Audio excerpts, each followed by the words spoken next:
ನಾವು ಸೊಪ್ಪು ಜಾಸ್ತಿ ಬೆಳಿತೀವಿ. ಎಲ್ಲ 1.5 ತಿಂಗಳು ಬೆಳೆ ಇದು. ದಿನಕ್ಕೆ ಸೊಪ್ಪು ಇದ್ರೆ ನಾವು ನಮ್ಮ ಮಿನಿಮಮ್ ನಮ್ಗೆ ಎಷ್ಟು ಬೇಕೋ ಒಂದು 50 ಕಟ್ ಬೇಕೋ 50 ಕಟ್ ಕಿತ್ಕೊಳ್ತೀವಿ. ಖರ್ಚು ಅಂದ್ರೆ ನಮಗೆ ಒಂದು ಬೇಸಾಯದ್ದು ಬೀಜದ್ದು ಒಂದೆಲ್ಲ 1,000 ರೂಪಾಯಿ. 100 ಕಟ್ಟು 200 ಕಟ್ಟು ಬಂತಲ್ಲ ಒಂದು 2,000. ನಮಗೆ ಕುದಿನ ಅದರಲ್ಲಿ ಒಂದು ಜೀವನ. 100 ಕಟ್ಟು ಇದ್ರೂ 5 ರೂಪಾಯಿ ಹೋಗ್ಲಿ 500 ರೂಪಾಯಿ ಸಿಗುತ್ತೆ.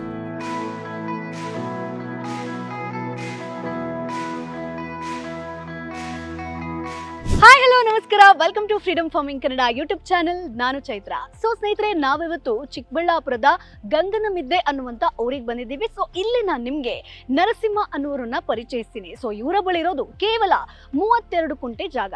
32 ಕುಂಟೆ ಜಾಗದಲ್ಲಿ ಏನು ಮಾಡೋಕ್ಕಾಗುತ್ತಪ್ಪ, ಏನು ಕೃಷಿ ಮಾಡೋಕ್ಕಾಗುತ್ತೆ, ಏನು ಆದಾಯ ಗಳಿಸ್ಬೋದು ಅಂತ ನೀವು ಕೇಳ್ಬೋದು. ಬಟ್ ಇಲ್ಲಿ ಇವರು ದಿನನಿತ್ಯ ಆದಾಯ ಬರುವಂತಹ ಚಿಲ್ಲರೆ ಬೆಳೆಗಳನ್ನು ಬೆಳೀತಾ ಇದ್ದಾರೆ. ಸೊ ಚಿಲ್ಲರೆ ಬೆಳೆ ಅಂತ ಬಂದಾಗ ಸೊಪ್ಪುಗಳು ಅಂದರೆ ದಂಟಾಗಿರ್ಬೋದು ಅಥವಾ ಪಾಲಕ್ ಸೊಪ್ಪಾಗಿರ್ಬೋದು, ಪುದೀನ, ಹೀಗೆ ಬೇರೆ ಬೇರೆ ಸೊಪ್ಪುಗಳನ್ನ ಬೆಳೆದು ದಿನನಿತ್ಯ ಆದಾಯವನ್ನ ಗಳಿಸ್ತಾ ಇದ್ದಾರೆ. ಸೊ ಇವರ ಒಂದು ತೋಟವನ್ನ ನೋಡಿದಾಗ, ಜಮೀನನ್ನ ನೋಡಿದಾಗ ನಿಜಕ್ಕೂ ಖುಷಿ ಅಂತ ಅನ್ಸುತ್ತೆ. ಯಾಕಂದ್ರೆ ಕಂಪ್ಲೀಟ್ ಆಗಿ ಗ್ರೀನರಿ ಕಾಣುತ್ತೆ, ಜೊತೆಗೆ ಹಳ್ಳಿ ಸ್ಟೈಲಲ್ಲಿ ಇರುವಂತಹ ಬಾವಿ ಕೂಡ ಇದೆ. ಸೊ ಅದನ್ನ ನೋಡಿ ಕೂಡ ನಂಗೆ ಸಖತ್ ಖುಷಿ ಆಯ್ತು. ಸೊ ಹಾಗಾದ್ರೆ ಇವರು ಯಾವ ರೀತಿಯಾಗಿ ಕೃಷಿಯನ್ನ ಮಾಡ್ತಾ ಇದ್ದಾರೆ, ಚಿಲ್ಲರೆ ಬೆಳೆಯನ್ನ ಯಾಕೆ ಆಯ್ಕೆ ಮಾಡ್ಕೊಂಡ್ರು, ಯಾವ ರೀತಿಯಾಗಿ ಇದಕ್ಕೆ ಮಾರ್ಕೆಟ್ ಇದೆ, ದಿನನಿತ್ಯ ಹೇಗೆ ಆದಾಯವನ್ನ ಗಳಿಸ್ತಾ ಇದ್ದಾರೆ, ಇವೆಲ್ಲದರ ಬಗ್ಗೆ ಡಿಟೇಲ್ ಆಗಿ ಇನ್ಫಾರ್ಮೇಶನ್ ಕೊಡ್ತೀನಿ. ಅದಕ್ಕೂ ಮುಂಚೆ ನಮ್ಮ ಚಾನೆಲ್ ಅನ್ನ ತಪ್ಪದೇ ನೀವು ಸಬ್ಸ್ಕ್ರೈಬ್ ಮಾಡಿ, ವಿಡಿಯೋವನ್ನ ಕೊನೆ ತನಕ ಮಿಸ್ ಮಾಡದೆ ನೋಡಿ, ಸಾಕಷ್ಟು ಮಾಹಿತಿ ಸಿಗುತ್ತೆ. ಸೊ ಬನ್ನಿ, ನರಸಿಂಹ ಅನ್ನೋರನ್ನ ಪರಿಚಯಿಸ್ತೀನಿ. ಸೊ ಇಲ್ಲೇ ಅವರು ಕೃಷಿನ ಮಾಡ್ತಾ ಇದ್ದಾರೆ. ಆಲ್ರೆಡಿ ಈಗ ಒಂದಷ್ಟು ಕಟಿಂಗ್ ಅನ್ನ ಮಾಡ್ಕೊಳ್ತಾ ಇದ್ದಾರೆ. ಸೊ ಬನ್ನಿ ಮಾತಾಡ್ಸೋಣ.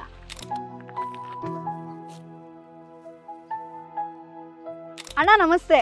ನಮಸ್ತೆ ಅಣ್ಣ, ಥ್ಯಾಂಕ್ ಯು ಸೋ ಮಚ್ ನಿಮ್ಮ ಒಂದು ಫಾರ್ಮಲ್ಲಿ ಶೂಟ್ ಮಾಡೋದಕ್ಕೆ ನಮಗೆ ಪರ್ಮಿಷನ್ ಕೊಟ್ಟಿದ್ದಕ್ಕೆ. ಸೊ ನಿಮ್ಮ ಒಂದು ಜಮೀನನ್ನು ನೋಡಿದಾಗ ನಿಜಕ್ಕೂ ಖುಷಿ ಆಗುತ್ತೆ. ಎಲ್ಲಿ ನೋಡಿದ್ರೂ ಕೂಡ ಗ್ರೀನರಿ ಕಾಣಿಸ್ತಿದೆ. ಸೊ ನಾನು ಸ್ಟಾರ್ಟಿಂಗ್ನಲ್ಲೇ ಹೇಳಿದೆ, ಇವ್ರ ಹತ್ರ ಇರೋದು ಕೇವಲ 32 ಕುಂಟೆ ಜಾಗ ಅಂತ. ಸೊ 32 ಕುಂಟೆ ಜಾಗದಲ್ಲಿ ಕೃಷಿ ಮಾಡಬೇಕು ಅಂತ ಅನ್ಕೊಂಡಾಗ ಫಸ್ಟ್ ನೀವು ಯಾವ ಬೆಳೆನ ಆಯ್ಕೆ ಮಾಡ್ಕೊಂಡಿರೋದು? ನಾವು ಸೊಪ್ಪು ಜಾಸ್ತಿ ಬೆಳಿತೀವಿ. ಸೊಪ್ಪು ಯಾಕೆ? ಮಾರ್ಕೆಟಿಂಗ್ ಇದೆಯಾ ಹಿಂಗೆ? ಮಾರ್ಕೆಟಿಂಗ್. ಓಕೆ. ಅಂಡ್ ದಿನನಿತ್ಯ ಆದಾಯ ಅಲ್ವಾ? ಸೊ ಎಲ್ಲಿ ಸೇಲ್ ಮಾಡ್ತೀರಾ ನೀವು? ಟೌನಲ್ಲಿ ನಗರಸಭೆ ಮುಂದೆ. ಓಕೆ. ಸೊ ಏನೇನು ಬೆಳೆಸ್ತೀರಾ ಅಂತ ನಂಗೊಮ್ಮೆ ತೋರಿಸ್ಬೋದಾ ಕಂಪ್ಲೀಟ್ ನಿಮ್ಮ ಜಮೀನಲ್ಲಿ? ಓಕೆ. ಸೊ ಇದೇನು? ನೌಕಲ್. ಓಕೆ. ಇದರಲ್ಲಿ ಸೊಪ್ಪು ಹಾಕಿರ್ತೀವಿ, ಅದು ಸೊಪ್ಪು ಕಿತ್ತಾಕಿದೀವಿ. ಇವಾಗ ನೌಕಲ್ ಇದೆ. ಸೊ ನೌಕಲ್ ಈಗ ಎಷ್ಟು, ಹೆಂಗೆ ಅದು ಬೀಜದಲ್ಲ ಆಗೋದು? ಬೀಜನೇ ಆಗೋದು. ಓಕೆ. ಸೊ ಯಾವ್ದಾದ್ರು ತಳಿ ಆತರ ಏನಾದ್ರು ಇದೆಯಾ? ಇಲ್ಲ, ಬೀಜನೇ ನಾರ್ಮಲ್. ಎಲ್ಲಿಂದ ತರ್ತೀರಾ ಅದನ್ನ? ನಾವು ಇದು ಅಂಗಡಿಯಲ್ಲಿ, ಓಕೆ, ಸೀಡ್ಸ್ ಅಂಗಡಿಲಿ. ಸೊ ಈಗ ಬೀಜ ನಾಟಿ ಮಾಡಿದ್ಮೇಲೆ ಎಷ್ಟು ದಿನಕ್ಕೆ ಇದು ಇಳುವರಿ ಕೊಡೋದಕ್ಕೆ ಶುರು ಮಾಡುತ್ತೆ? ನಾವು ನಾಟಿಯನ್ನು ತರೋದಿಲ್ಲ, ಇದು ಮಾಮೂಲಿ ಅಂಗಡಿಯಲ್ಲಿ ಡಬ್ಬ ಬರುತ್ತೆ. ಅಂದ್ರೆ ನಾಟಿ ಮಾಡಿದ್ಮೇಲೆ, ಈಗ ಬೀಜ ಊದ್ಮೇಲೆ ಒಂದು ವಾರ, ಒಂದು 15 ದಿವಸ, ಒಂದು 15 ದಿನದಲ್ಲಿ ಇಳುವರಿ ಸ್ಟಾರ್ಟ್ ಆಗುತ್ತೆ. ಸೊ ಇಷ್ಟೇ ಎತ್ತರ ಬರೋದಾ? ಇನ್ನೂ ಬರುತ್ತದೆ. ಇವಾಗ ಬಿಸಿ ಅಲ್ಲ, ಸ್ವಲ್ಪ ಕಮ್ಮಿನೇ. ಓಕೆ. ಸ್ವಲ್ಪ ಇದು ತಾಕತ್ತಿದ್ರೆ ಇನ್ನೂ ಸ್ವಲ್ಪ ಹೈಟ್ ಬರುತ್ತದೆ. ಓಕೆ. ಸೊ ಎಷ್ಟು ಸಸಿ ಇದೆ ಈಗ ಇದರಲ್ಲಿ ಸಾಧಾರಣ ಒಂದು ಲೆಕ್ಕ ಅಂತ ನೋಡಿದ್ರೆ? ಒಂದು 2,000. 2,000. ಸೊ ಎಷ್ಟು ಇಳುವರಿನ ನಾವು ಎಕ್ಸ್ಪೆಕ್ಟ್ ಮಾಡ್ಬೋದು? ಒಂದು 10 ಮೂಟೆ. 10 ಮೂಟೆ. ಸೊ ಈಗ 10 ಮೂಟೆ ಸೇಲ್ ಮಾಡ್ತೀವಿ ಅಂತಂದ್ರೆ ಹೆಂಗಿದೆ ಕೆಜಿ ಲೆಕ್ಕ ನೋಡೋದಾದ್ರೆ? ಕೆಜಿ ಮಾರ್ಕೆಟ್ ಏನಿದ್ರೆ 20 ರೂಪಾಯಿ ಇರುತ್ತೆ, ಒಂದೊಂದು ಟೈಮ್ 30 ರೂಪಾಯಿ ಇರುತ್ತೆ, ಇಲ್ಲಾಂದ್ರೆ ಒಂದು 10 ರೂಪಾಯಿಗೆ ಬರುತ್ತೆ. ಓಕೆ, ವೇರಿ ಆಗ್ತಾ ಇರುತ್ತೆ. 15 ರೂಪಾಯಿಗೆ ಬಂದ್ಬಿಡ್ತದೆ. ಸೊ ಲಾಸ್ಟ್ ಎಷ್ಟಕ್ಕೆ ಸಿಕ್ತು ನಿಮ್ಗೆ? ಲಾಸ್ಟ್ ಮೂಮೆಂಟ್ 10 ರೂಪಾಯಿ. ಓಕೆ, 10ಕ್ಕೆ. ಸೊ ಎಷ್ಟು ಕೆಜಿ ಬಂದಿತ್ತಾಗ? ಅವಾಗ ಒಂದು 300 ಕೆಜಿ. 300 ಕೆಜಿ ಅಲ್ವಾ? ಸೊ ಈಗ ನೀವು ಒಂದು ಬೆಳೆನ ನಂಬಿದ್ರೆ ಆಗಲ್ಲ. ನಾನು ಆಲ್ರೆಡಿ ಹೇಳಿದೆ ಚಿಲ್ಲರೆ ಬೆಳೆಗಳನ್ನ ಬೆಳೀತಾ ಇದಾರ ಅಂತ. ಸೊ ಇದು ಬಿಟ್ಟು ಬೇರೆ ಏನೇನ್ ಬೆಳೀತಾ ಇದ್ರಾ? ಇದನ್ನ ಬಿಟ್ಟು ಮುಲ್ಲಂಗಿ ಹಾಕ್ತಿವಿ, ಮಾಮೂಲಿ ಸೊಪ್ಪುಗಳು, ಪುದೀನ. ಓಕೆ, ಪುದೀನ ಜಾಸ್ತಿ ಹಾಕ್ತೀರಾ. ಸೊ ಇದಕ್ಕೆ ಏನಾದ್ರೂ ರೋಗ ಏನಾದ್ರೂ ಬರುತ್ತಾ ಅಣ್ಣ? ಬರುತ್ತೆ. ಏನ್ ಬರುತ್ತೆ ಮೇನ್ ಮುಖ್ಯವಾಗಿ? ಇದು ಈ ತರ ತೂತು ಬಿಡುತ್ತೆ. ಅದೇ Okay. ಜಾಸ್ತಿ ಮೈನ್. ಸೊ ಇದ್ರಲ್ಲಿ ಏನಾದ್ರೂ ಇಳುವರಿ ಕಂಪ್ಲೀಟ್ ಆಗಿ ಕಡಿಮೆ ಆಗ್ತಾ ಹೋಗುತ್ತಾ ಹಿಂಗ್ ಬಂದ್ರೆ ಎಲ್ಲ ತಿನ್ನಾಕುತ್ತೆ, ಎಲ್ಲ ಈ ತರ ತಿನ್ನಾಕುತ್ತೆ. ಈ ತರ ಶೈನಿಂಗ್ ಬರೋದಿಲ್ಲ, ಫಿನಿಶಿಂಗ್ ಬರೋದಿಲ್ಲ. ಅವಾಗ ಅದಕ್ಕೆ ಔಷಧಿ ಹೊಡೆದ್ರೆ ಅದು ಕಂಪ್ಲೀಟ್ ಸರಿ ಹೋಗುತ್ತೆ. ಇಲ್ಲ ಅಂದ್ರೆ ಅದೆಲ್ಲ ಕಂಪ್ಲೀಟ್ ಬರ್ನಿಂಗ್ ಆಗೋಗ್ಬಿಡುತ್ತೆ. ಸೊ ಕಟ್ಟಿಂಗ್ ಮಾಡೋದಕ್ಕೆ ಇದು ರೆಡಿ ಆಗಿದೆ ಅಂತ ಹೆಂಗ್ ಗೊತ್ತಾಗುತ್ತೆ ನಿಮ್ಗೆ? ಅದು ಗಡ್ಡೆ ಸೈಜ್ ಬರುತ್ತೆ. ನೋಡಿ, ಸೊ ಯಾವ್ದಾದ್ರು ಇದೆಯಾ?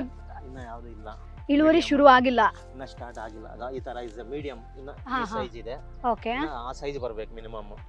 ಒಂದು ಮಿನಿಮಮ್ ಅಂದ್ರೆ ಒಂದು 150-200 ಗ್ರಾಮ್ ಅನ್ನ ಬರ್ಬೇಕು. ಆ ಸೈಜ್ ಬಂದ್ರೆ ಅವಾಗ ಕಟಿಂಗ್ ಮಾಡ್ತೀವಿ. ಓಕೆ. ಸೊ ಇದ್ರಲ್ಲಿ ಏನಾದ್ರು ಈ ತರ ಮೇಂಟೆನೆನ್ಸ್ ಆತರ ಏನಾದ್ರು ಇದೆಯಾ? ಈಗ ನೀರ್ ಎಷ್ಟು ಬೇಕಾಗುತ್ತೆ ಇದಕ್ಕೆ? ನೀರ್ ಜಾಸ್ತಿನೇ ಬೇಕಾಗುತ್ತೆ. ನಾವು ಏನು ಡ್ರಿಪ್ ಏನ್ ಹಾಕಿಲ್ಲ, ನಾವು ಕಟ್ಟೋ ನೀರು. ಓ, ಕಟ್ತಾರೆ ಕಂಪ್ಲೀಟ್ ಆಗಿ ಅಲ್ವಾ? ಈ ತರ ಕಾಲುವೆಗಳು ಮಾಡ್ಕೊಂಡು ಈ ತರ ಇದು ಮಾಡ್ತೀವಿ. ಓಕೆ. ಸೊ ದಿನಕ್ಕೆ ನೀರ್ ಬೇಕಾ ಅಥವಾ ದಿನ ಬಿಟ್ಟು ದಿನ? ಸೊ ಎಷ್ಟೊತ್ತು ನೀರ್ ಕೊಡ್ತೀರಾ? ಮಿನಿಮಮ್ ಒಂದು ಹಾಫ್ ಅನ್ ಅವರ್ ಆಗುತ್ತೆ. ಹಾಫ್ ಅನ್ ಅವರ್ ನೀರ್ ಬೇಕಾಗುತ್ತೆ. ಸೊ ಇಲ್ಲಿ ಏನಾದ್ರು ಕರೆಂಟ್ ಪ್ರಾಬ್ಲಮ್ ಇದೆಯಾ ಅಥವಾ ನೀರಿನ ಸಮಸ್ಯೆ ಇದೆಯಾ? ಇದೆ, ಕರೆಂಟ್ ಪ್ರಾಬ್ಲಮ್ ಇದೆ, ನೀರಿನ ಸಮಸ್ಯೆ ಇದೆ. ಆ ನೀರು ಇದು ಬರ್ತಾ ಇದೆಯಲ್ಲ ಬೆಂಗಳೂರಿಂದ, ಆ ನೀರು ಇರೋದಕ್ಕೆ ನಮ್ಗೆ ಬಾವಿಯಲ್ಲಿ ನೀರಿದೆ. ಇಲ್ಲ ಅಂದ್ರೆ ನೀರು ಇರ್ತಾ ಇರ್ಲಿಲ್ಲ. ಅವಾಗ ಒಂದು 5-6 ವರ್ಷ ನೀರೇ ಇರ್ಲಿಲ್ಲ ಬಾವಿಯಲ್ಲಿ, ಖಾಲಿ ಎಲ್ಲ ಇಕ್ಕಿದ್ವಿ. ಓಕೆ. ಸೊ ಈಗ ನೀರ್ ಇರೋದ್ರಿಂದ ನಿಮ್ಗೆ ಸ್ವಲ್ಪ ಅನುಕೂಲ ಆಗ್ತಾ ಇದೆ. ಸೊ ಅಣ್ಣ, ಈಗ ಕೃಷಿ ಓಕೆ, ಬಟ್ ನೀವು ಕೃಷಿಗೆ ಬರ್ಬೇಕು ಅಂತಂದ್ರೆ ಏನಾದ್ರೂ ಒಂದು ರೀಸನ್ ಇರುತ್ತಲ್ವಾ? ಸೊ ಕೃಷಿ ಮಾಡೋಕ್ಕಿಂತ ಮುಂಚೆ ಏನ್ ಮಾಡ್ಕೊಂಡಿದ್ರಿ? ಮೊದಲು ನಮ್ಮ ತಾತ ಅವರೆಲ್ಲ ವ್ಯಾಪಾರನೇ ಮಾಡ್ತಾ ಇದ್ರು. ಓಕೆ, ಏನ್ ಕೃಷಿನೂ ವ್ಯಾಪಾರ? ಇತ್ತು, ಇದು ಹಾ, ಇತ್ತು, ಹಾ. ಜಮೀನೆಲ್ಲ ಮಾಡ್ತಾ ಇದ್ರು, ರಾಗಿ ಬೆಳೀತಾ ಇದ್ರು, ಎಲ್ಲ ಬೆಳೀತಾ ಇದ್ರು. ಓಕೆ ಅವಾಗ ಅವರು ಮತ್ತೆ ಮಾರ್ಕೆಟ್ ನೋಡ್ಕೊಂತಾ ಇದ್ರು. ಅವಾಗ ಕೊತ್ತಿಮೀರಿ ಸೊಪ್ಪುಗಳು ತೆಗಿಯೋದು, ತೋಟಗಳು ತೆಗಿಯೋದು, ಓಕೆ ಮತ್ತೆ ವ್ಯಾಪಾರ ಮಾಡ್ಕೊಂಡು ಅವ್ರು ಇದ್ರು. ನಾವು ಅದ್ರಲ್ಲೇ ಬಂದ್ವಿ. ಹಾ. ಮತ್ತೆ ನಾನು ಅದನ್ನ ಬಿಟ್ಟು SLC ಆದ್ಮೇಲೆ ಮತ್ತೆ ಟೈಲರಿಂಗ್ ಹೋದೆ. ಓ, ಟೈಲರಿಂಗ್ ಮಾಡ್ತಾ ಇದ್ರಿ. Tailoring ಮಾಡ್ದೆ. ಓಕೆ, ಸೊ Tailoring ಏನೆಲ್ಲ ಸ್ಟಿಚ್ ಮಾಡ್ತಾ ಇದ್ರಿ ಕಂಪ್ಲೀಟ್ ಎಲ್ಲ? Shirt Okay. ಸ್ಟಿಚ್ ಮಾಡ್ತಾ ಇದ್ವಿ. ಹ್ಮ್. ಅಲ್ಲಿ ಒಂದು 15 ವರ್ಷ ಕೆಲಸ ಮಾಡಿದೆ. ಓಕೆ, ಮತ್ತೆ ಅದನ್ನ ಬಿಟ್ಬಿಟ್ಟು ಅಂದ್ರೆ ನಿಮ್ದೇ ಸ್ವಂತ ಅಂಗಡಿನ ಇಟ್ಕೊಂಡಿದ್ರೆ ಇಲ್ಲ ಇಲ್ಲ ಬೇರೆಯವ್ರ ಹತ್ರ ಪೀಸ್ ವರ್ಕ್ ಮಾಡ್ತಾ ಇದ್ದೆ. ಅದನ್ನ ಬಿಟ್ಬಿಟ್ಟು ಮತ್ತೆ ನಾವು ಅಪ್ಪ ಒಬ್ರೇ ಅಲ್ಲ, ಹಾ. ಅವ್ರ ಜೊತೆಗೆ ನಾನು ಇಲ್ಲಿಗೆ ಬಂದೆ. ಓಕೆ, ಸೊ ಈಗೇನು ಟೈಲರಿಂಗ್ ಕಂಟಿನ್ಯೂ ಮಾಡಲ್ವಾ? ಕಂಟಿನ್ಯೂ ಇಲ್ಲ, ಇಲ್ಲ. ಇದೆ ವ್ಯಾಪಾರ. ಓಕೆ, ಬೆಳಿಗ್ಗೆ ಹೊತ್ತು ಮಾರ್ಕೆಟ್ ಅಲ್ಲಿ ಅಂಗಡಿ ಹಾಕ್ತೀನಿ. ಹಾ. ಅಲ್ಲಿ ವ್ಯಾಪಾರ ಸೊಪ್ಪುಗಳು ಎಲ್ಲ ತೆಗೆದುಕೊಂತೀನಿ, ಹಾ. ಅಲ್ಲಿ ಮಾರ್ಕೊಂತೀನಿ. ಹ್ಮ್. ತರಕಾರಿನೂ ಅಂಗಡಿ ಇದೆ. ಹಾ. ಇದು ಎಷ್ಟು ಬೇಕೋ ಅಷ್ಟು ನಾವು ಅಂಗಡಿಗೆ ಹಾಕೊಂತೀವಿ, ಮಿಕ್ಕಿದ ಮಾರ್ಕೆಟ್ಗೆ ಹಾಕ್ತಿವಿ. ಓಕೆ ಓಕೆ, ಸೊ ಯಾವ್ದು ಬೆಸ್ಟ್ ಅಣ್ಣ, ಅಂಗಡಿಗ ಹೋಲ್ಸೇಲ್ ಹಾಕೋದು ಬೆಸ್ಟಾ? ಹೋಲ್ಸೇಲ್ ಚಿಲ್ಲರೆ ಎರಡೂ ಬೆಸ್ಟೇ. ಸೇಮ್. ಓಕೆ, ಅಕಸ್ಮಾತ್ ಡಿಮ್ಯಾಂಡ್ ಇದ್ರೆ ಅಲ್ಲಿ ಹೋಲ್ಸೇಲ್ ಆಗ್ಬಿಡ್ತೀವಿ, ಖಾಲಿ ಆಗುತ್ತೆ. ಹ್ಮ್. ಡಿಮ್ಯಾಂಡ್ ಇಲ್ಲ ನಾವೇ ಮಾರ್ಬೇಕು, ಆ ತರ Okay. ಇರುತ್ತೆ situation. ಸೊ ಇದೇನಣ್ಣ ಈಗ? ಇದು ದೊಡ್ಡ ಸೊಪ್ಪು ಮತ್ತೆ Okay. ನೌಕೋಲು ಮಿಕ್ಸಿಂಗ್. ಓಕೆ, ಆತರ ಮಿಕ್ಸ್ ಹಾಕ್ಬೋದಾ? ಏನು ಪ್ರಾಬ್ಲಮ್ ಆಗಲ್ಲ? ಇಳುವರಿಲಿ ಏನು ಕಡಿಮೆ ಬರೋದು? ಕಮ್ಮಿ ಬರೋದು ಏನಿಲ್ಲ, Okay. ಚೆನ್ನಾಗಿ ಬರುತ್ತದೆ. ಸೊ ಇದು ಎಷ್ಟು ಹಾಕಿದ್ರೆ ಏನು? ಇದು ಕೂಡ ಬೀಜನಾ? ಎಲ್ಲ ಬೀಜನೇ, ಚಕ್ರಂತಿ. Okay. ಅದು ಚಕ್ರಂತಿ ಸೊಪ್ಪು, ಹಾ. ಮತ್ತೆ ಅರವೆ ಸೊಪ್ಪು, ಹ್ಮ್. ದೊಡ್ಡ ಸೊಪ್ಪು ಎಲ್ಲ ಮಿಕ್ಸಿಂಗ್ ಹಾಕಿದೀನಿ. ಓಕೆ, ಸೊ ಇಲ್ಲಿ ಮೂರು ಇವರು item. ಹಾಗಾದ್ರೆ ಯಾವ್ದು ಒಂದು ಇಷ್ಟು ಎಕರೆಲಿ ಇಷ್ಟು ಆತರ ಏನು ಡಿವಿಷನ್ ಮಾಡ್ಕೊಂಡಿಲ್ಲ, ಏನು ಮಾಡ್ಕೊಂಡಿಲ್ಲ. ಜನರಲ್ ಆಗಿ ಎಲ್ಲವನ್ನ ಹಾಕೊಂಡಿದ್ರೆ. ಬಟ್ ಇದರಿಂದ ಎಲ್ಲದರಿಂದ ದಿನನಿತ್ಯ ಆದಾಯ ಅಲ್ವಾ? ದಿನ ಆತ. ಓಕೆ, ಸೊ ಅಂದ್ರೆ ಇದಕ್ಕೂ ಕೂಡ ಅದು ದಿನ ಅಂದ್ರೆ ಬರೋದಿಲ್ಲ, ಒಂದು 2 ತಿಂಗಳು 3 ತಿಂಗಳು ಕಾಯ್ಲೇಬೇಕು. ಹೌದು. ಯಾವ್ದೇ ಹಾ. ಬೆಳೆಕಾಗ್ಲಿ. ಹಾ. ನೌಕಲ್ಗಾದ್ರೆ 3 ತಿಂಗಳಾಗುತ್ತೆ, ಹ್ಮ್. ಸೊಪ್ಪುಗಾದ್ರೆ 2 ತಿಂಗಳಾಗುತ್ತೆ, ಹ್ಮ್. 2.5 ತಿಂಗಳಾಗುತ್ತೆ. ಒಂದೊಂದ್ ಟೈಮ್ ಒಂದೊಂದ್ ತರ ಚೇಂಜ್ ಆಗ್ತಾ ಸೊ ಇರುತ್ತೆ. ಒನ್ಸ್ ಕಟಿಂಗ್ ಆದ್ಮೇಲೆ ಮತ್ತೆ ಅದ್ರಲ್ಲೇ ಚಿಗುರು ಬರುತ್ತಾ? ಇಲ್ಲ ಹೆಂಗೆ? ಇಲ್ಲ ಇಲ್ಲ, ಅದನ್ನ ಅಗದಾಗ್ಬೇಕು, ಮತ್ತೆ ಅದು ವಾಪಸ್ಸು? ವಾಪಸ್ ಮತ್ತೆ ಹೊಸ ಬೀಜ ಹಾಕಿ ಓ. ಮತ್ತೆ ಪ್ರಯತ್ನ ಮಾಡ್ಬೇಕು. ಓಕೆ, ಸೊ ಅದೇ. ಬೇರೆ ಏನೇನ್ ಬೆಳಿತೀರಾ? ಇದಕ್ಕೂ ಕೂಡ ಎಷ್ಟು ನೀರ್ ಬೇಕಾಗತ್ತಣ್ಣ? ಸೇಮ್ ಇದು ಅದು ನಾರ್ಮಲ್ ಎಷ್ಟು ಅದಕ್ಕೆ ಹೆಂಗ್ normal ಬಿಡ್ತೀರಾ ಆಗಿದೆ, ಆ ಹಂಗೆ? ಥರನೇ. ದಿನ ಇಲ್ಲೂ ಬಿಟ್ಟು ಕೂಡ ದಿನ. ಈ ತರ ಬದು ತರ ಮಾಡ್ಕೊಂಡಿದ್ದೀರಾ ಹಾ, ನೀವು ಮಾಡ್ಕೊಂಡಿದ್ದೀವಿ. ಅಲ್ವಾ? ಯಾವ್ದೇ drip irrigation, drip sprinkler irrigation ಏನು ಇಲ್ಲ. ಓಕೆ, ಸೊ ಇದಕ್ಕೆ ಏನಾದ್ರು ರೋಗ ಇಂಥದ್ದೇ ಬರುತ್ತಾ? ಬರುತ್ತೆ, ಅದೇ ಹ್ಮ್. ಸೇಮ್ ಮಾಮೂಲಿ ಆ ತರ ಇದು ಬೀಳುತ್ತೆ, ಹುಳ ಬೀಳುತ್ತೆ, ಅದಕ್ಕೆಲ್ಲ ಔಷಧಿ ಹೊಡ್ಕೊಬೇಕು ನಾವು. ಓಕೆ, ಸೊ ಅಣ್ಣ ಇದೀಗ ಇದು ಯಾವ್ದು? ಬೆಂಡೆಕಾಯಿ ಪಾಲಕ್ ಎರಡು ಮಿಕ್ಸಿಂಗ್ ಮಾಡಿ ಓಕೆ, ಹಾಕಿ. ಸೊ ಅದು ಪಾಲಕು, ಅದು ಪಾಲಕ್. ಸೊ ಇಲ್ಲಿ ಬೆಂಡೆ. ಇದು ಬೆಂಡೆಕಾಯಿ. ಎಷ್ಟು ಮಂತ್ ಇದೀಗ? ಇದು ಅವಾಗ್ಲೇ 1.5 ತಿಂಗಳ ಮೇಲೆ ಆಯ್ತು. ಓಕೆ, ಸೊ ಎಷ್ಟು ಎತ್ತರದವರೆಗೆ ಬರುತ್ತೆ ಇದು? ಮಿನಿಮಮ್ ಇನ್ನೊಂದು ಸ್ವಲ್ಪ ಇಲ್ಲಿ ತನಕ. ಅಷ್ಟೇ. ಓಕೆ, ಸೊ ಇಳುವರಿ ಕೊಡೋದಕ್ಕೆ ಎಷ್ಟು ಟೈಮ್ ಬೇಕು ಇದು? ಒಂದು 2 ತಿಂಗಳು 3 ತಿಂಗಳು ಆಗುತ್ತೆ. ಅವಾಗ ಕಾಯಿ ಹ್ಮ್. ಬಿಡ್ತಾ ಇದೆ, ಓಕೆ, ಮಗು ಬಿಡ್ತಾ ಇದೆ. ಅದು ಸೊ seeds ಹತ್ರ. ನೀವು ಡಿಸ್ಟೆನ್ಸ್ ಮೇಂಟೈನ್ ಮಾಡ್ದಂಗ್ ಕಾಣುತ್ತೆ, ಇದು ಹೆಂಗೆ? ಯಾಕಂದ್ರೆ ಗಿಡ ಅದು ಸ್ವಲ್ಪ ಅದು ಅಗಲ ಬರುತ್ತದೆ, ಅದಕ್ಕೋಸ್ಕರ ಡಿಸ್ಟೆನ್ಸ್ ಮಾಡಿದೀವಿ. ಓಕೆ, ಸೊ ಅಷ್ಟೇನಿಲ್ಲ. ಎಷ್ಟು ಅಡಿ ಇದೆ ಇದು? ಎಲ್ಲ 1.5 ಅಡಿ 2 ಅಡಿ. ಸ್ವಲ್ಪ ಕೆಲವು ಬೀಜಗಳು ಹುಟ್ಟಿಲ್ಲ ಅಲ್ಲಿ, ಎಲ್ಲ ಓಕೆ ಅದು ಓಕೆ, ಹಾಕಿದ್ವಿ, ಹುಟ್ಟಿಲ್ಲ ಆತರ. ಸೊ ಇಲ್ಲೂ ಕೂಡ ಬದು ಸೇಮ್. ನೀರ್ ಎಷ್ಟು ಬೇಕಾಗುತ್ತೆ ಬೆಂಡೆಗೆ? ಸೇಮ್ ಅದೇ ಟೈಪ್ ಜನರಲ್ ಆಗಿ ನೀವು ಆಲ್ಮೋಸ್ಟ್ ಒಂದ್ಸರಿ ಶುರು ಮಾಡಿದ್ರಿಂದ ಎಲ್ಲದಕ್ಕೂ ಬಿಡ್ಕೋತೀರಾ. ಓಕೆ, ಸೊ ಅಣ್ಣ ಈಗ ನೀವು ದಂಟಿನ ಸೊಪ್ಪು ಆಗಿರ್ಬೋದು, ಬೆಂಡೆ ಆಗಿರ್ಬೋದು, ಪಾಲಕ್ ಎಲ್ಲದ್ರ ಬಗ್ಗೆ ಹೇಳಿದ್ರಿ. ಸೊ ಇದು ಯಾವ್ದಣ್ಣ? ಪುದೀನ. ಓಕೆ, ಸೊ ಪುದೀನ ಈಗ ಡಿಮಾಂಡ್ ಇದೆಯಾ ಹೆಂಗೆ? ಎಲ್ಲಿ ಮಾರ್ಕೆಟ್? ಮಿನಿಮಮ್ 5-6 ರೂಪಾಯಿ ಇದ್ದೇ ಇರುತ್ತೆ ಹೋಲ್ಸೇಲ್. Okay. ಹಿಡಿ ಕಟ್ಟು ಹಾ. ಒಂದು ಅಷ್ಟು ಕಟ್ಟು. ಓಕೆ ಅಕಸ್ಮಾತ್ ಒಂದೊಂದ್ ಟೈಮ್ ಮಳೆ ಬಿದ್ದು ಎಲ್ಲ ಹೋಗ್ಬಿಟ್ರೆ ಹಾ. ಸ್ವಲ್ಪ 1 ರೂಪಾಯಿ 2 ರೂಪಾಯಿ ಹೆಚ್ಚು ಕಮ್ಮಿ ಆಗುತ್ತೆ. ಓಕೆ, ಸೊ ಇಂಥ ಸೀಸನ್ ಅಂತ ಏನಾದ್ರೂ ಇದೆಯಾ? ಸೀಸನ್ ಏನಿಲ್ಲ, ಎನಿ ಟೈಮ್ ಯಾವತ್ತೂ ಇದೆ, ಎನಿ ಆಗ್ಬೋದು. ಟೈಮ್. ಸೊ ನಾಟಿ ಕ್ರಮ ಆ ಥರ ಏನೂ ಇಲ್ಲ. ಏನಿಲ್ಲ, ಇದು ಜನರಲ್ ಆಗಿ ಬೀಜ ಹಾಕೋದು. ಬೀಜ ಏನಿಲ್ಲ, ಹಾ, ನಾರು. ಅದು ನಾರು. ಓ, ನಾರ್ ಇದಕ್ಕೆ. ಓಕೆ, ನಾರು ಅದು ಕಿತ್ತು ಎಲ್ಲ ಉಣಿದ್ರೆ ಅದು ಮತ್ತೆ ಕೊಯ್ತಾ ಇರ್ತೀವಿ, ಬರ್ತಾ ಇರುತ್ತೆ. ಓಕೆ ಓಕೆ, ಇದನ್ನ ತೆಗಿಬೇಕು ಅಂತಿಲ್ಲ ನಾವು, ತೆಗಿಬೇಕನ್ನೋದು ರೂಟ್ ಸಮೇತ ಬೇಡ. ಏನಿಲ್ಲ. ಸೊ ಒಂದು ನಾರಿಗೆ ಈಗ ಹೆಂಗಿದೆ ಮಾರ್ಕೆಟ್ ಅಲ್ಲಿ? ಒಂದ್ ನಾರು ಇದು ಏನ್ ಸಿಗೋದಿಲ್ಲ. ಹಾ. ಹಿಂಗೆ ಯಾರನ್ನ ಹಾಕೊಂಡಿರ್ತಾರೆ, ನಾವು ಅಲ್ಲಿ ಫ್ರೆಂಡ್ ಸರ್ಕಲ್ ಅಲ್ಲಿ ಎತ್ಕೊಂಡ್ ಬಂದಿರ್ತೀವಿ. ಅಕಸ್ಮಾತ್ ನಾವು ಬೇರೆಯವರು ಹಾಕಕ್ ತಂದಿರ್ತಾರೆ, ಹಾ. ಅದನ್ನೇ ಬೇರೆ ಎತ್ಕೊಂಡ್ ಬಂದು ಉಣಿದೀವಿ. ಅದೇ Okay. ಇದು ನಮ್ಗೆ ಅಂದ್ರೆ ಇದು ಸ್ಪ್ರೆಡ್ ಆಗುತ್ತಾ ಬೇರಿಂದ ಬೇರು, ಅಥವಾ ಸ್ಪ್ರೆಡ್ ಆಗ್ತಾ ಇರುತ್ತೆ. ಬೇರೆ ಬೇರೆನೇ ಸಸಿಗಳನ್ನ ನಾಟಿ ಇಲ್ಲ ಇಲ್ಲ ಮಾಡ್ಬೇಕಾ? ಇಲ್ಲ, ಸೇಮ್ ಈ ತರ ಅದ್ಲತಾ ಇಲ್ಲ. ಹೋಗುತ್ತೆ. ಓಹೋ, ಈ ತರ ಓಕೆ ಓಕೆ, same ಬಟ್ ಇದ್ರಲ್ಲಿ ಈಗ ಕೌಂಟ್ ಅಂತ ಏನು ಇಲ್ಲ, ಏನಿಲ್ಲ, ಹರಡ್ತಾ count ಹೋಗುತ್ತೆ. ಹೋಗ್ತಾ ಇರುತ್ತೆ ಅದು. ಓಕೆ, ಸೊ ಇಷ್ಟೇ ಎತ್ತರ ಬರೋದಾ? ಇನ್ನ ಎಷ್ಟು ಬೇಕಾದ್ರೂ ಬರ್ತದೆ ನೋಡಿ, ಅಷ್ಟು ಹೈಟ್ ಬಂದಿದೆ ಅದು. Okay okay. ಹ್ಮ್. ಅಣ್ಣ ನೀವು ಆಯಿಲ್ ಏನು ಇದ್ ಮಾಡಿಲ್ವಾ? ಬೈ ಪ್ರಾಡಕ್ಟ್ ಮಾಡ್ಬೇಕು ಅಂತ ಏನು ಅನ್ಕೊಂಡಿಲ್ವಾ? ಯಾಕಂತಂದ್ರೆ ಈಗ ಪುದೀನ ಅಂತ ಬಂದ್ರೆ ಪುದೀನ ಆಯಿಲ್ ನ ತಯಾರಿಸ್ತಾರಲ್ವಾ? ಇಲ್ಲ ಇಲ್ಲ ಇಲ್ಲ, ಸೊ ಆತರ ಉಪ ಉತ್ಪನ್ನ ಏನು ಟ್ರೈ ಮಾಡಿಲ್ವಾ? ಮಾಡಿಲ್ಲ. ಓಕೆ, ಇದು 32 ಕುಂಟೆ ಅಂತ ಅನಿಸ್ತಾನೆ ಇಲ್ಲ, ದೊಡ್ಡ ಜಮೀನ್ ತರನೇ ಅನ್ನಿಸ್ತಾ ಇದೆ. ಅಷ್ಟೇ ಇರೋದು ಇದು ಕುಂಟೆ. ಮನೆಯಲ್ಲಿ ಯಾರೆಲ್ಲ ಇದಾರಣ್ಣ? ಅಪ್ಪ ಅಮ್ಮ ಹಾ. ಮಿಸ್ಸಸ್ ಸೊ ಅವರೆಲ್ಲ ಕೃಷಿಗೆ ಸಪೋರ್ಟ್ ಮಾಡ್ತಾರಾ? ಮಾಡ್ತಾರೆ. ಸೊ ನಮ್ಮ ಅವರು ಅಮ್ಮ ಕೈ ಬರ್ತಾರಾ? ಮೊದ್ಲು ಬರ್ತಾ ಇದ್ರು, ಅಮ್ಮ ಕೈಲಿ ಆಗೋದಿಲ್ಲ ಇವಾಗ. ಅಪ್ಪ ಬರ್ತಾರ, ಹಾ. ಅಪ್ಪಗ್ ಮೈಗೆ ಹುಷಾರೆಲ್ಲ ಮಲಗಿದಾರ. ನಾನು Okay. ನನ್ನ ತಮ್ಮ ಹ್ಮ್. ಮೂವರು ಮಾಡ್ಕೊಳೋದು.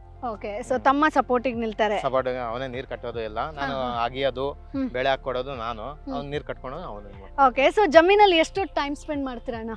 ನಾವು ಮಿನಿಮಮ್ ಬೆಳಗ್ಗೆ ಮಾರ್ಕೆಟ್ ಮುಗಿಸ್ಕೊಂಡ್ ಬಂದು ಒಂದು 2 ಅವರ್ ರೆಸ್ಟ್ ಹೊತ್ಕೊಂಡು ಮತ್ತೆ 3 ಗಂಟೆ ಮೇಲೆ ಇಲ್ಲಿ ಬರ್ತೀವಿ. ಮತ್ತೆ ಬರ್ತೀರಾ?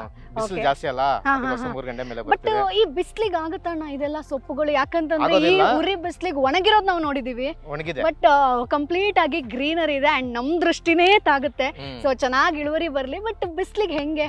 ಬಿಸಿಲು ಅಂದ್ರೆ ನೋಡಿ, ಮೆಂತ್ಯ ಸೊಪ್ಪು ಇವಾಗ ಹಾಕಿದೀವಿ, ಇಷ್ಟೊತ್ತಿಗೆ ಬಂದ್ಬಿಡ್ತದೆ. ಎಲ್ಲ 1.5 ತಿಂಗಳು ಬೆಳೆ ಇದು. ಹಾ. ಕೋಲ್ಡ್ ಇದ್ರೆ 1.5 ತಿಂಗಳು ಬೆಳೆ ಅಷ್ಟೇ. ಇವಾಗ Okay. 2 ತಿಂಗಳ ಮೇಲೆ ಎತ್ಕೊಳ್ಳುತ್ತೆ. ಹಾ, ಹಾ. ಬಿಸಿಗೆಲ್ಲ ಒಂಥರ ಇದಾಗ ಸುತ್ತೋಗೋದು, ಸತ್ತೋಗೋದು ಹಾ. ಎಲ್ಲ ಪ್ರಾಬ್ಲಮ್ ಆಗುತ್ತೆ. Okay okay. ಹಾ. ಸೊ ಬಟ್ ಬಿಸಿನ ತಡ್ಕೊಳ್ಳುತ್ತೆ ಈಗ? ಬಿಸಿನ ಸ್ವಲ್ಪ ಯಾಕಂದ್ರೆ ಇದು ಮೆಂತ್ಯಕ್ಕೆ ಮಾತ್ರ ದಿನ ಬಿಟ್ಟು ದಿನ ಹಂಗ ನೀರ್ ಕಟ್ತಾ ಇರೋದಕ್ಕೆ ತಡ್ಕೊಂಡಿದೆ. ಇಲ್ಲಾಂದ್ರೆ ಸೊ ಇಷ್ಟೊತ್ತಿಗೆ ತೇವಾಂಶ ಸ್ವಲ್ಪ ಇರ್ಬೇಕಾದ್ರೆ ಇರ್ಬೇಕು. ಎಲ್ಲಾ ಸೊಪ್ಪುಗೂ ಆಲ್ಮೋಸ್ಟ್ ಎಲ್ಲ ಅಲ್ವಾ? ಆಲ್ಮೋಸ್ಟ್. ಓಕೆ. ಸೊ ಇದಕ್ಕೂ ಸೇಮ್ ಒಂದಿನ ಬಿಟ್ಟು ಒಂದಿನ ನೀರ್ನ ಕಟ್ತೀರಾ ನೀವು? ಸೊ ನೀರ್ ಕಟ್ಟೋದಕ್ಕೆ ಎಷ್ಟು ಟೈಮ್ ಬೇಕಾಗುತ್ತೆ ಈಗ 32 ಗುಂಟೆ ಅಂತಂದಾಗ? ಎಲ್ಲ ನಾವು ಹಾಕೋದಿಲ್ಲಲ್ಲ, ಹಾ. ಒಂದು ಬ್ಯಾಚ್ ಆದ್ಮೇಲೆ ಒಂದು ಇವಾಗ ಹಾ. ಇದು ಹಾಕಿದೀವಿ, ಇದಕ್ಕೆ ಆಗೋದ್ಮೇಲೆ ಹಾ. ಮತ್ತೆ ಇವಾಗ ಅಗದಿಕ್ಕೊಂಡಿದೀವಿ, ಹಾ. ಅದನ್ನ ಸ್ಟಾರ್ಟ್ ಮಾಡ್ತೀವಿ. ಯಾಕಂದ್ರೆ ಅದನ್ನು ಕಟ್ಟು ಅದನ್ನೇ ಇದು ಮಾಡಿ ಎಲ್ಲ ರಿಸ್ಕ್ ಆಗ್ಬಿಡ್ತದೆ. ಅದಕ್ಕೋಸ್ಕರ ಒಂದಾದ್ಮೇಲೆ ಒಂದ್ ಬ್ಯಾಚ್ ರೆಡಿ ಮಾಡ್ತಾ ಇರ್ತೀವಿ. ಓಕೆ. ಸೊ ಅದಾದ್ಮೇಲೆ ಈಗ ಅಲ್ಲಿ ಖಾಲಿ ಜಾಗ ಬಿಟ್ಟಿದ್ರಲ್ಲ, ಅದ್ರಲ್ಲಿ ಏನಾದ್ರು ಅದು ಮಾಡ್ಬೇಕು? ಬೆಳೆ ಹಾಕ್ತಿವಿ ಮತ್ತೆ. ಓಕೆ. ಮತ್ತೆ ಮತ್ತೆ ಇಲ್ಲಿನೂ ಹಂಗೆ ಅದು ಸೇಮ್. ಆಲ್ರೆಡಿ ಒಂದ್ ಇಳುವರಿ ಬಂದಿದ್ಯಾ ಅದ್ರಲ್ಲಿ? ಇಲ್ಲ ಇಲ್ಲ ಇಲ್ಲ ಇಲ್ಲ ಖಾಲಿ. ಅದೆಲ್ಲ ರೆಡಿ ಮಾಡಿಕೊಂಡಿದೀವಿ. ಹಾ. ಇದು ಕಿತ್ತಾಕ್ತಿವಿ. ಹಾ, ಇನ್ನೂ ಒಂದು ವಾರ ಇರ್ಬೇಕು, ವಾರ 15 ದಿವಸ ಇರ್ಬೇಕು. ಇದು Okay. ಆಗೋದ ತಕ್ಷಣ ಅದನ್ನ ಹಾಕ್ತಾ ಬರ್ತೀವಿ. ಅದು ಆಗೋದ್ಮೇಲೆ ಇದನ್ನ ರೆಡಿ ಮಾಡ್ಕೊಂಡು ಅಷ್ಟೊತ್ತಿಗೆ ಅದ್ರ ಬೆಳೆ ಬರುತ್ತೆ. ಆ ತರ ಇದು ಮಾಡ್ಕೊಂಡು ಚೇಂಜ್ ಮಾಡ್ತಾ ರೊಟೇಟ್ ಮಾಡ್ತಾ ಹೋಗ್ತೀರಾ? ಓಕೆ. ಸೊ ಇದು ಕಟ್ಟೋದು ಅಂದ್ರೆ ಹೆಂಗೆ? ಎಷ್ಟು ಹೊತ್ತು ಬೇಕಾಗುತ್ತೆ? ಎಷ್ಟು ಕಟ್ತೀರಾ ದಿನಕ್ಕೆ? ದಿನಕ್ಕೆ ಸೊಪ್ಪು ಇದ್ರೆ ನಾವು ಮಿನಿಮಮ್ ನಮ್ಗೆ ಎಷ್ಟು ಬೇಕೋ ಒಂದು 50 ಕಟ್ ಬೇಕಾ 50 ಕಟ್ ಕಿತ್ಕೊಂತೀವಿ. 100 ಕಟ್ ಬೇಕಾ 100 ಕಟ್ ಕಿತ್ಕೊಂತೀವಿ. 200 ಕಟ್ ಬೇಕಾ ಇನ್ನು ಆ ತರ. ಅಂದ್ರೆ ನಾವು ಕಟ್ಟಿಂಗ್ ಮಾಡಿಲ್ಲ ಅಂದ್ರೆ ಅದು ಹಾಳಾಗಲ್ವಾ? ಹಾಳಾಗುತ್ತೆ. ಓಕೆ. ಹಾಳಾಗುತ್ತೆ, ಹೂವು ಬರುತ್ತೆ, ಹ್ಮ್. ಬಲ್ತೋಗುತ್ತೆ, ವೇಸ್ಟ್ ಆಗುತ್ತೆ. ಸೊ ಹೂವು ಬರೋಕ್ಕಿಂತ ಮುಂಚೆ ನಾವು ಕಟ್ಟಿಂಗ್ ಮುಂಚೆನಾಗೆ ಮಾಡ್ಕೋಬೇಕು. ಇನ್ನೊಂದೆಲ್ಲ ಒಂದು ವಾರ ಹ್ಮ್. ಕಿತ್ತಾಕ್ಬೇಕು. ಇಲ್ಲಾಂದ್ರೆ ಹೂವು ಬಂದ್ರೆ ವೇಸ್ಟ್ ಆಗೋಗುತ್ತೆ. ಓಕೆ. ಯಾಕಂದ್ರೆ ಬಿಸಿಗೆ ಬೇಗ ಬರುತ್ತದೆ, ಹಾ. ಕೋಲ್ಡ್ ಇದ್ರೆ ಬೇಗ ಬರೋದಿಲ್ಲ. ಇನ್ನ ಓ, ಬೆಳೀತದೆ, okay, ಜಾಸ್ತಿ okay. ಉದ್ದಾನು ಬೆಳೀತದೆ. ಹಾ. ಇದು ನೋಡಿ ಬಿಸಿಗೆ ಆತರ ಅಲ್ಲೇ ಇರುತ್ತೆ ಅದು. ಓಕೆ. ಸೊ ಈಗ ಇನ್ವೆಸ್ಟ್ಮೆಂಟ್ ಅಂತ ಮಾತಾಡೋದಾದ್ರಣ್ಣ, ಈಗ ಚಿಲ್ಲರೆ ಬೆಳೆ ಅಂತ ಬಂದಾಗ ಹೆಂಗ್ ಇನ್ವೆಸ್ಟ್ಮೆಂಟ್ ಬರುತ್ತೆ? ಈಗ ವಾರದ ಖರ್ಚು ತರ ಬರುತ್ತಾ, ತಿಂಗಳ ಖರ್ಚು ತರ ಬರುತ್ತಾ, ಹೆಂಗೆ? ತಿಂಗಳ ಖರ್ಚು ಬರುತ್ತೆ. ಓಕೆ. ಸೊ ಎಷ್ಟು ಖರ್ಚು ಬೀಳುತ್ತೆ ನಿಮ್ಗೊಂದು? ಈಗ ಬಂಡವಾಳ ನಾವು ಹೂಡ್ಬೇಕಪ್ಪ, ನಾವು ಚಿಲ್ಲರೆ ಬೆಳೆ ಶುರು ಮಾಡ್ತೀವಿ ಅಂದ್ರೆ ಅಂತಂದ್ರೆ? ನಾವು ಕೂಲಿ ಅವ್ರನ್ನ ಯಾರನ್ನ ಇಟ್ಕೊಂತಾ ಇಲ್ಲ. ಹಾ. ನಾವು ನಾವು ಅಪ್ಪ ಇದು ನಾವೇ ಆಗಿದ್ದೀವಿ. ಹ್ಮ್. ನಾವೇ ಇದು ಮಾಡ್ಕೊಂಡ್ರೆ ನಮ್ಗೆ ಅದು ಲೆಕ್ಕ ಸಿಗ್ತಾ ಇಲ್ಲ. Okay okay. ಅಷ್ಟೇ ಅದು ನಾವೇ ಬಿಟ್ಟು ಬೇರೆ ಕಿತ್ಕೊಂಡ್ರೆ. ಖರ್ಚು?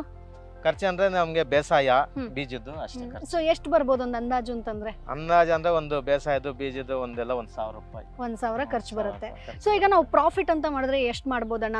ವಾರಕ್ಕ ಅಥವಾ ತಿಂಗಳ ನಿಮ್ ಲೆಕ್ಕದಲ್ಲಿ ಒಂದು ಪ್ರಾಫಿಟ್, ಒಂದು ಆದಾಯ ಅಂತ ಬಂದ್ರೆ? ಆದಾಯ ಬಂದ್ರೆ ಹೇಳಕ್ ಆಗೋದಿಲ್ಲ. ಯಾಕಂದ್ರೆ ಒಂದು ಬೆಳೆ ಚೆನ್ನಾಗಿ ಬರ್ತದೆ, ಒಂದು ಹ್ಮ್. ಬೆಳೆ ಬರೋದಿಲ್ಲ. ಇಷ್ಟೇ ಅಂತ ಗ್ಯಾರಂಟಿ ಕೊಡಕ್ ಆಗೋದಿಲ್ಲ. ಓಕೆ. ಸೊ ಲಾಸ್ಟ್ ನಿಮ್ದು ಪ್ರಾಫಿಟ್ ಹೆಂಗಿತ್ತು? ಪ್ರಾಪರ್ಟಿ ಮೊನ್ನೆ ಡೌನ್ ಇತ್ತು, ಫುಲ್ 5 ರೂಪಾಯಿ ಇತ್ತು ಕಟ್ಟು. ಅವಾಗೆಲ್ಲ ಏನು ಅಷ್ಟೇ ಬಿಸ್ನೆಸ್ ಇರ್ಲಿಲ್ಲ. ಓಕೆ. ಇವಾಗ ಪರವಾಗಿಲ್ಲ, ರೇಟ್ಗಳಿದೆ. ಹ್ಮ್. ಇವಾಗ ಬಂದ್ರು ಇವಾಗ ಬೆಳೆ ಬರೋದಿಲ್ಲ ಬಿಸಿಗೆ.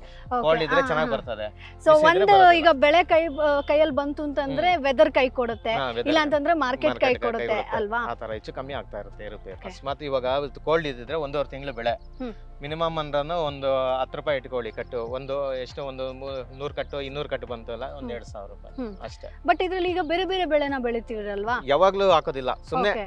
ಯಾವ್ದೋ ಇರ್ಲಿ ಅಂತ ಸುಮ್ನೆ ಇದ್ ಮಾಡಿರ್ತೀವಿ, ಹ್ಮ್, ಟೆಸ್ಟ್ ಹ್ಮ್, ಮಾಡೋದಕ್ಕೆ ಬೀಜನ ಆ ತರ. ಎಲ್ಲಾನು ಸಿಗೋದಿಲ್ಲ. ಓಕೆ. ಹಾ. ಬಟ್ ನೀವು ಹಾಕಿರೋ ಬಂಡವಾಳ ಪ್ರಾಫಿಟ್, ಒಂದು ಪ್ರಾಫಿಟ್ ರೀತಿಲಿ ಬರುತ್ತೆ. ಸೊ ಬರುತ್ತೆ. ನಿಮ್ಗೆ ದಿನನಿತ್ಯ ಸಾಕಣ, ನಿಮ್ಮ ಒಂದು ಜೀವನ ಸಾಗಿಸೋದಕ್ಕೆ ಸಾಕಾ? ನಮ್ಗೆ ಕುದಿನ ಅದ್ರಲ್ಲಿ ಒಂದು ಜೀವನ, ಹಾ. ಇದ್ರಲ್ಲಿ ಏನು ಅಷ್ಟೇನು ಬರೋದಿಲ್ಲ. ಓಕೆ. ಅದು ಡೈಲಿ ಒಂದು ನಮ್ಗೆ 100 ಕಟ್ಕೊ ಇದ್ರು 5 ರೂಪಾಯಿ ಹೋಗ್ಲಿ 500 ರೂಪಾಯಿ ಸಿಗುತ್ತೆ. ಸಿಗುತ್ತೆ ದಿನ. ಆ ತರ ಓಕೆ. ಅಂದಾಜ್ ಮೇಲೆ ಇದು ಮಾಡ್ಕೊಂತೀವಿ. ಇದು ಒಂದರ ಬೆಳೆ ಬರುತ್ತೆ, ಒಂದರ ಬೆಳೆ ಬರೋದಿಲ್ಲ. Okay. ಅದಕ್ಕೋಸ್ಕರ ಅವರೇಜ್ ಓಕೆ. ಸೊ ನೀವು ಪುದೀನ ಒಂದು ಕೈ ಹಿಡಿಬಹುದು ಅಂತ ಕೈ ಅನ್ಕೊಳ್ತೀರಾ? ಓಕೆ. ಸೊ ನಿಮ್ಮ ಮುಂದಿನ ಫ್ಯೂಚರ್ ಪ್ಲಾನ್ ಏನು? ಏನಾದ್ರೂ ಒಂದು ಕನಸು ಆತರ ಏನಾದ್ರೂ ಇದೆಯಾ ಕೃಷಿಲಿ? ಕೃಷಿ ಇದೆ, ಯಾಕಂದ್ರೆ ಮಾಡೋರು ಇಲ್ಲ ಕೆಲಸದವರು. ಹ್ಮ್. ಮಕ್ಳು ದೊಡ್ಡವ್ರು ಆಗ್ತಾರೆ, ಅವರು ಮಾಡೋ ಇಂಟ್ರೆಸ್ಟ್ ಇರಲಿಲ್ಲ. ಅಪ್ಪಗೂ ವಯಸ್ಸಾಗೋಯ್ತು, ಹಾ, ಹಾ, ಅವರು ಹಾ. ಮಾಡೋ ವಯಸ್ಸು ಇರೋದಿಲ್ಲ. ಹ್ಮ್. ನೋಡೋಣ ಮುಂದಕ್ಕೆ ಎಷ್ಟು ನಮ್ ಕೈಲಿ ಆದಷ್ಟು ದುಡಿತೇವೆ. ಮಿಕ್ಕಿದ್ದು ಏನಾನ ಇಲ್ಲಿ ಮನೆ ಕಟ್ಕೊಂಡು ಏನೋ ಮಾಡ್ಕೊಂಡು ಆರಾಮ. Okay. So thank you so much ಅಣ್ಣ. ನಿಮ್ಮ ಕನಸೆಲ್ಲ ನನ್ಸಾಗ್ಲಿ, ಈ ಒಂದು ಚಿಲ್ಲರೆ ಬೆಳೆಯಲು ಕೂಡ ಒಳ್ಳೆ ಆದಾಯವನ್ನ ಗಳಿಸ್ಲಿ ಅಂತ ನಾವು ಕೇಳ್ಕೊತೀವಿ. ಥ್ಯಾಂಕ್ ಯು ಸೋ ಮಚ್ ಅಣ್ಣ. ಸೊ ನೋಡಿದ್ರಲ್ವಾ ಸ್ನೇಹಿತರೆ, ಇಲ್ಲಿ ನರಸಿಂಹ ಅವರು 32 ಕುಂಟೆ ಜಾಗದಲ್ಲಿ ಪಾಲಕ್ ಆಗಿರ್ಬೋದು, ಪುದೀನ ಆಗಿರ್ಬೋದು, ದಂಟಾಗಿರ್ಬೋದು, ಬೆಂಡೆಕಾಯಿ ಆಗಿರ್ಬೋದು, ಹೀಗೆ ಸಾಕಷ್ಟು ಸೊಪ್ಪುಗಳನ್ನ ಬೆಳೀತಾ ಇದ್ದಾರೆ. ಸೊ ಇದರಿಂದ ಮುಂದೆ ಈ ಒಂದು ಕೃಷಿಯನ್ನ ಇನ್ನಷ್ಟು ವಿಸ್ತರಣೆ ಮಾಡಬೇಕು ಅಂತ ಅನ್ಕೊಂಡಿದ್ದಾರೆ. ಅದಕ್ಕೆ ಆಲ್ರೆಡಿ ಪ್ರಿಪರೇಷನ್ ಅನ್ನ ಕೂಡ ಮಾಡ್ಕೊಂಡಿದ್ದಾರೆ. ಸೊ ಈ ಒಂದು ಚಿಲ್ಲರೆ ಬೆಳೆಯನ್ನ ನಂಬಿದ್ರೆ ಯಾವುದೇ ಕಾರಣಕ್ಕೂ ಲಾಸ್ ಇಲ್ಲ ಅನ್ನೋದನ್ನ ಹೇಳಿದ್ದಾರೆ. ನಾವು ದಿನನಿತ್ಯ ಒಂದು ಜೀವನವನ್ನ ಸಾಗಿಸಬಹುದು, ದಿನನಿತ್ಯ ಆದಾಯವನ್ನ ಗಳಿಸಬಹುದು ಅನ್ನೋದನ್ನ ಹೇಳಿದ್ದಾರೆ. ಸೊ ಈ ಒಂದು ವಿಡಿಯೋ ನಿಮ್ಗೆ ಯೂಸ್ಫುಲ್ ಆಗಿರುತ್ತೆ ಅಂತ ಅನ್ಕೊಳ್ತೀನಿ. ಮುಂದಿನ ಎಪಿಸೋಡ್ ಅಲ್ಲಿ ಮತ್ತೊಂದು ಕೃಷಿ ಐಡಿಯಾ ಜೊತೆ ಮತ್ತೊಂದು ಕೃಷಿ ಮಾಹಿತಿ ಜೊತೆ ನಾನು ನಿಮ್ಮ ಮುಂದೆ ಹಾಜಿರ್ತೀನಿ. ಅಲ್ಲಿವರೆಗೂ ಫ್ರೀಡಮ್ ಆಪ್ ಅನ್ನ ಡೌನ್ಲೋಡ್ ಮಾಡಿ. ಕೃಷಿಗೆ ಸಂಬಂಧಪಟ್ಟ ಸಾಕಷ್ಟು ಕೋರ್ಸ್ ಇರುತ್ತೆ. ಯಾರು ಇದರಲ್ಲಿ ಸಕ್ಸಸ್ ಆಗಿದ್ದಾರೋ, ಯಾರು ಇಲ್ಲಿ ಉತ್ತಮ ಆದಾಯವನ್ನ ಗಳಿಸ್ತಾ ಇದ್ದಾರೋ ಅವರೇ ನಿಮಗೆ ಕಂಪ್ಲೀಟ್ ಮಾಹಿತಿಯನ್ನ ಕೊಡ್ತಾರೆ. ಯಾವ ರೀತಿಯಾಗಿ ಒಬ್ಬ ಕೃಷಿಕನಾಗಿ ಒಂದು ರೈತೋದ್ಯಮಿ ಆಗಬೇಕು, ಯಾವ ರೀತಿಯಾಗಿ ಸಕ್ಸಸ್ ಆಗಬೇಕು ಅನ್ನೋ ಡಿಟೇಲ್ ಆಗಿ ಮಾಹಿತಿಯನ್ನ ಕೊಡ್ತಾರೆ. ಸೊ ಮತ್ತೆ ಆಗ್ತದ ಈಗಲೇ ಫ್ರೀಡಮ್ ಆಪ್ ಅನ್ನ ಡೌನ್ಲೋಡ್ ಮಾಡಿ. ನಾನು ಹೋಗಿ ಬರ್ತೀನಿ. ಟಾಟಾ, ಬಾಯ್ ಬಾಯ್.